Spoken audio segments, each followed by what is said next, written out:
this channel is a reminder to myself.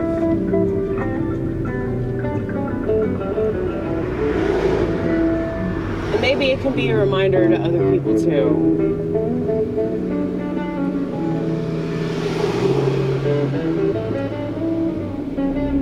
Because sometimes I have a real problem with, you know, accepting certain things, and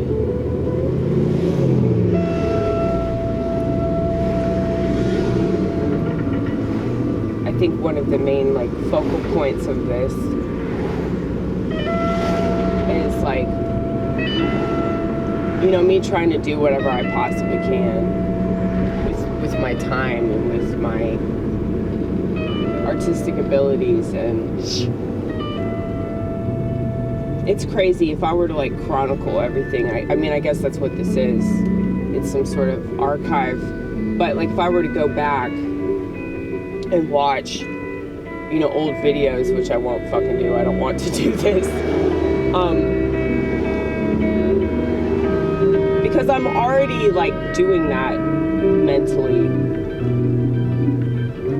I think that the reason why normal ass people need photographs and videos of everything, and the reason why they're addicted to TV and phones and computers and all this shit, is because they're just not blessed with schizophrenia.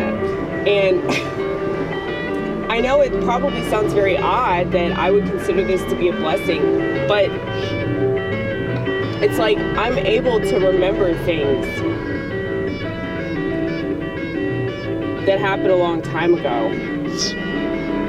Like there's so many things that are like burned into my mind, like experiences that I've had, and not just the traumatic ones, but like I think about being a kid, and I think about being a teenager, and I think about being in my early 20s. And so it's like, I don't know, I'm always experiencing different wavelengths. And I think that's why I can't show up on time for anything. Because like,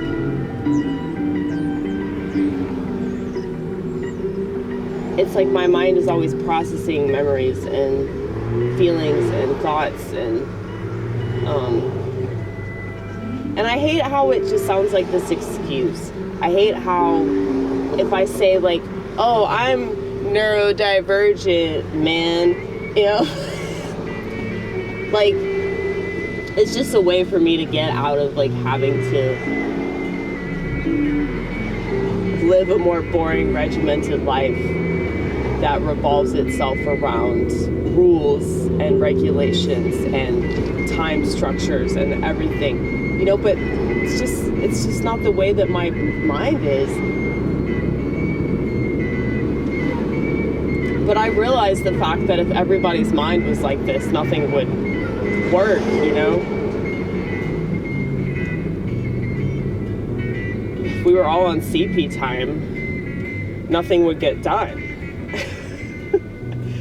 That's why we have the white race, okay?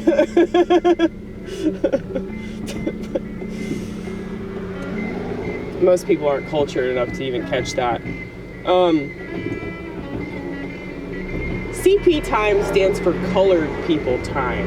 And I was told by a black man that I'm beyond CP time, since I'm like, you know, considerably later than 15 minutes. But, yeah, you know, I don't give a fuck about identity. Another reason why people get sucked into the political bullshit involving identity. And I think for the same reason that people get trapped in a cult of some sort. So it doesn't have to be a political cult. People probably think that I'm in one because I'm Orthodox.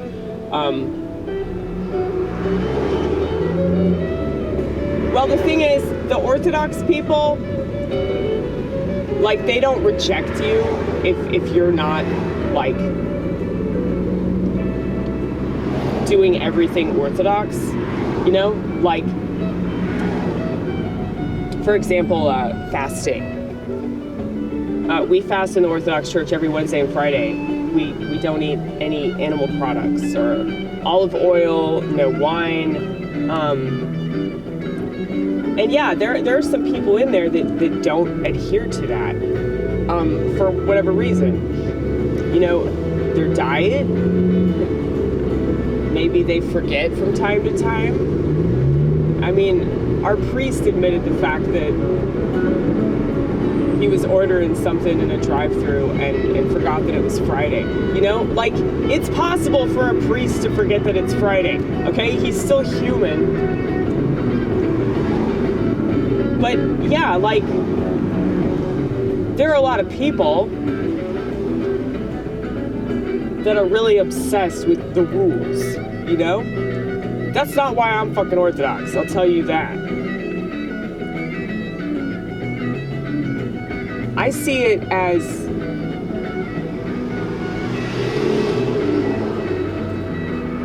the narrow gate that Jesus talks about.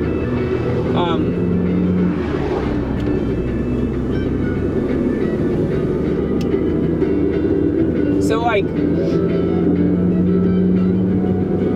I think that it's very possible to find God in many different ways. And I'm really inspired by a lot of stories that I hear about that discovery.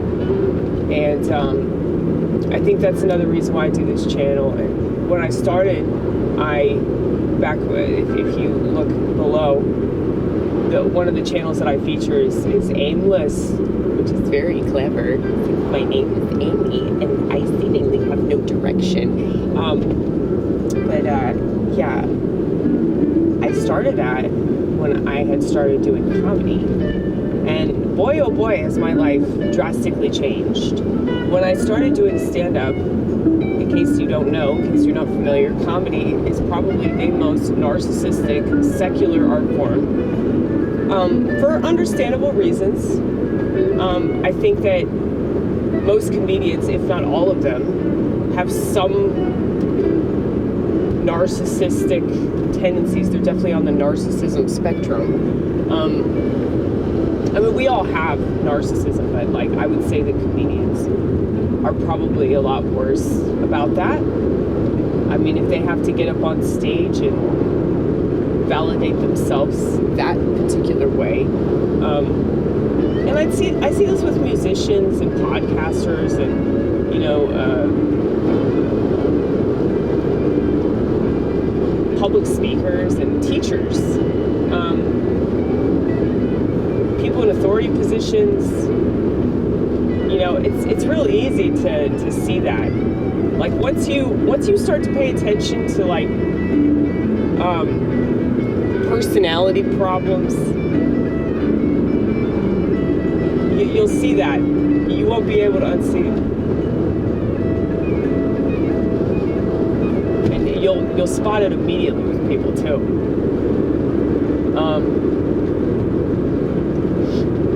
Like, I can spend less than 5 minutes with people and I can tell you what kind of childhood they probably had. You know, based off of their attitude and the way that they carry themselves. Now, I'm wrong sometimes, but it's very rare. And I'm not saying that to brag, because this isn't really information that most people want. If they did, they would have it. They would seek this kind of knowledge. I mean, it would greatly benefit the world if they knew, you know, what they were dealing with. I mean, I started with myself. I started with my own personal shit that I was wrestling through. And I started to learn about personality disorders. So I'm trying to figure myself out. And, you know, I'm a woman, so naturally I assumed that I had borderline personality. And I definitely have some of that, but I'm not dramatic enough to be a borderline. Like, I just, take too much accountability for things, and I understand that I'm the one that puts myself in situations to make me a victim. I sang about that very thing last night. That is a woman problem. That is why I would say that, yeah, borderline personality, it's just like,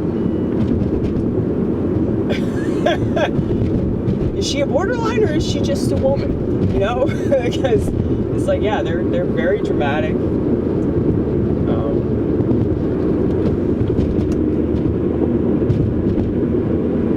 And they take things too personally. Not all of them, though. You know, I meet women all the time that are really cool.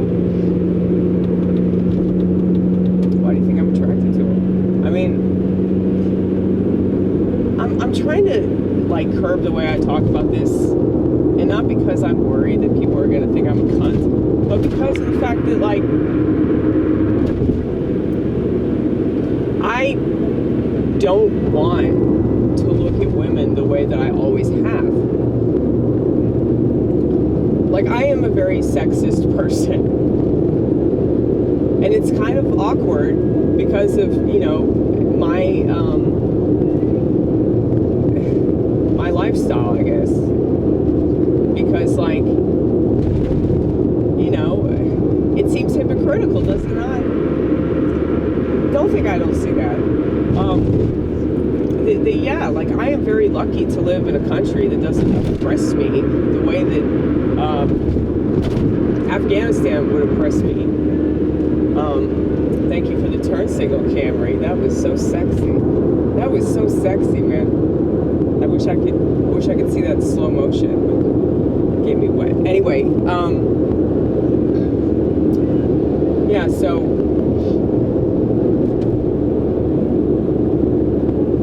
I think that I look at things like a man. But I have the understanding of a woman. For sure. Like, I'm able to empathize the way that women should. But, like, I don't know, I think I'm just more logical, and I know that if I had an MRI done on my brain, it would probably prove that I don't have a female brain. And there's a significant difference between a female brain and a male brain. And that is why homosexual men have that lisp. It's because if you notice, and I think I've mentioned this before, but the reason I'm mentioning it now is because it relates to what I'm talking about. That women tend to enunciate their S's. A lot of women do this. I would say most women, that's how they talk. I don't talk this way because I'm more masculine. So I would say the more feminine you are, the more likely you are to speak in a very feminine way. And that's why gay men do that. So for a lot of people go, why do they do that? These homophobes, okay? Now, most of them are, but we don't get offended. They don't like gay people. Oh my goodness. What a travesty to not like an entire group of people for your own personal bias, your religion. It's okay to not like people. It's totally fine. To make a whole thing out of it, I think it's kind of weird, but I also think it's kind of weird to make a whole thing out of being queer, you know? Let's throw a parade all for me, and all these other people that I'm celebrating are just an extension of me. You know what I mean? I mean, I've done all that stuff. I've been to those things. I've gone to parades and festivals and all that shit. It was so stupid. It was so fucking stupid. But yeah, like, even when I was on the left, even when I was a flaming liberal, it was like, so much of what they do over there, it is very narcissistic. It's very identity oriented. Me, you know? And they can pretend that it's about equality and acceptance, but no, that's just code, dude. Everything's code, okay? Republicans don't actually believe in freedom, all right? That's this bullshit. Most people talk in code, though. They really do.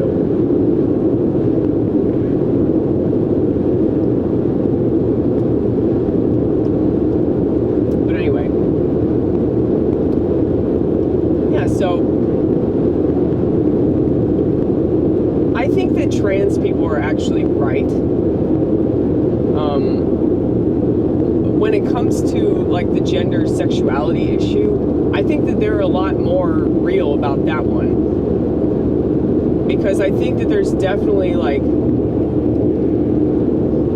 a strong correlation between sexuality and gender, you know, and I think that like at least they're honest about it, even if what they're doing seems like it doesn't make any sense. And I mean, like, I've never thought that I could just go get a dick, you know? I never thought that I could just, like, take some pills and just alter myself. I mean, I've taken pills to alter myself in other ways, and it didn't help me. But it's crazy to think about how, like, how many people do that, and how many people believe in that, and how many people don't see the possible complications of that mindset. But yeah, they're definitely paying the penalty for that. They might not pay the penalty now, but they will eventually, because their body is going to hate them for making that decision. But anyway,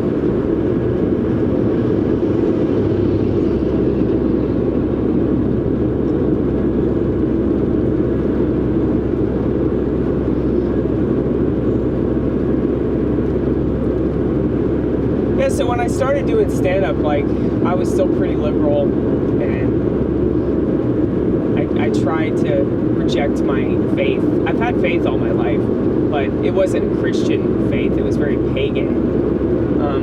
But I've always talked to God. And then when I started doing comedy, I got real cocky.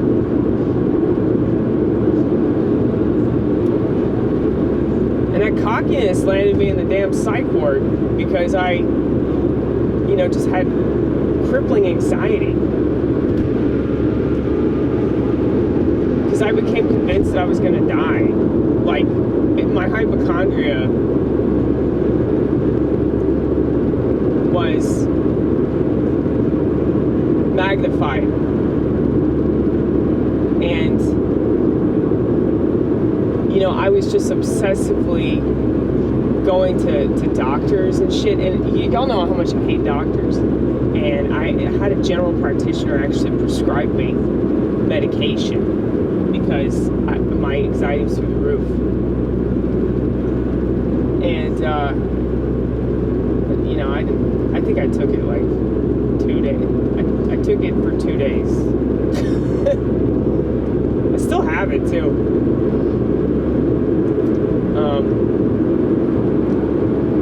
Yeah, that was back in like 2016. See, almost 10 years ago. But yeah, like, I just think about like how much my life has changed, and like how much my mind has changed about things, and at the same time, like, I'm still pretty much like the same core person that I was then. You know, like, I still have that faith that I had from my childhood. I'm still rocking back and forth, still talking to myself, baby, still doing all the things that I used to do aside from drugs. But I feel like I'm on drugs all the time, though. I mean, technically I am, because disorder.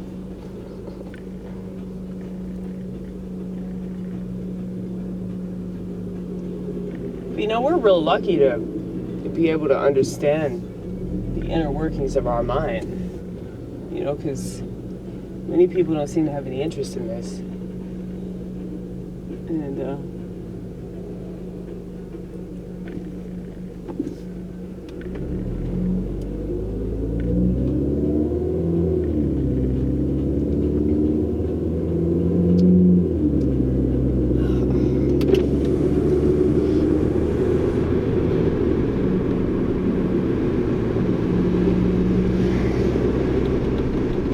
I miss doing comedy.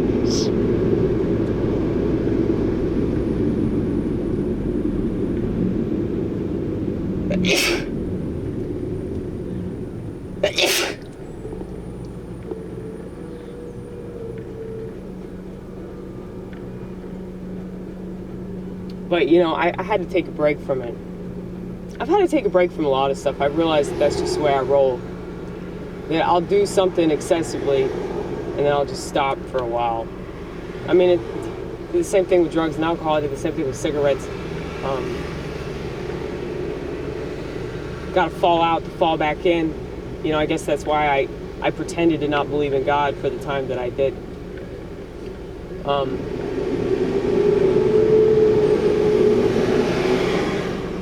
And so I got to be patient with myself, you know, whenever I'm going through something and I'm not doing something I feel like I should be doing.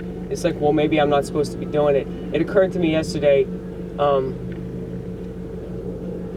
like if there's a brick wall, like maybe it's supposed to be there. So rather than pound my fist on the brick wall and yell at it and whine to God about it, why is this here, Lord? Why is this here? It's supposed to be there. It's supposed to fucking be there, you know?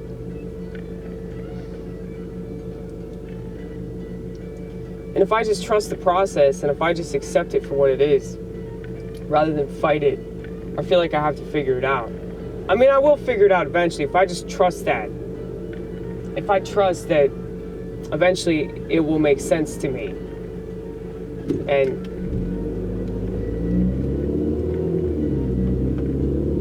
I don't need to bemoan it, you know? Then, you know, maybe one day it won't be there. Maybe one day I'll wake up and it'll be gone. Or maybe one day I'll wake up and one of the bricks will fall the fuck out, you know? Who knows? But yeah, like, I think that we definitely have the tendency to obsess about, you know, why something is happening or not happening. Okay, dude's car is here. His truck, rather.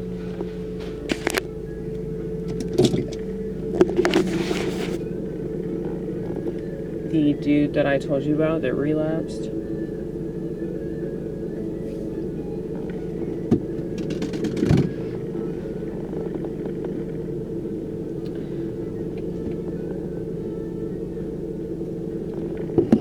Well, he left in a tizzy the other day. Because he got hammered the night before and showed up and was still fucked up. And then walked out of his job.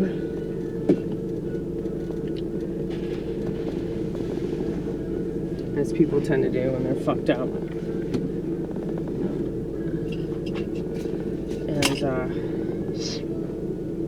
And, yeah, he's a really good worker. Aside from that. He's just going through some shit.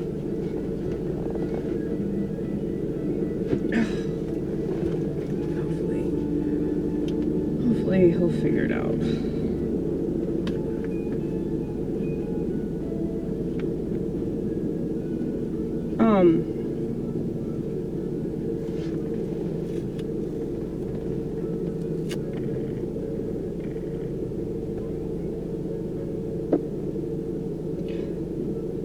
That looks so bad, doesn't it?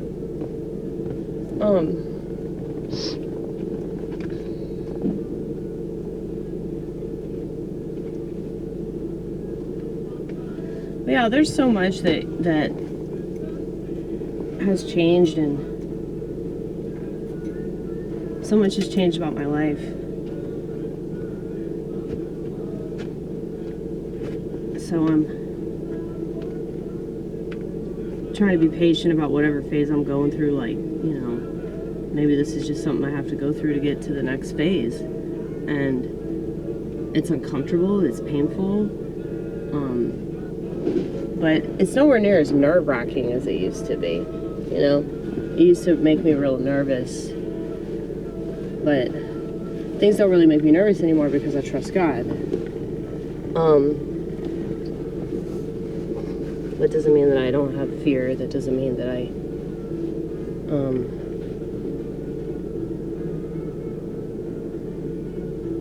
don't freak out about anything.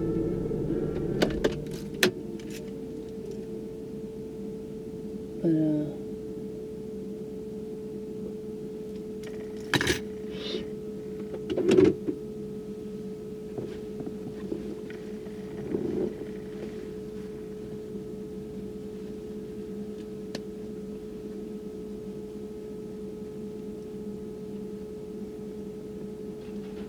I just freak out for considerably less time.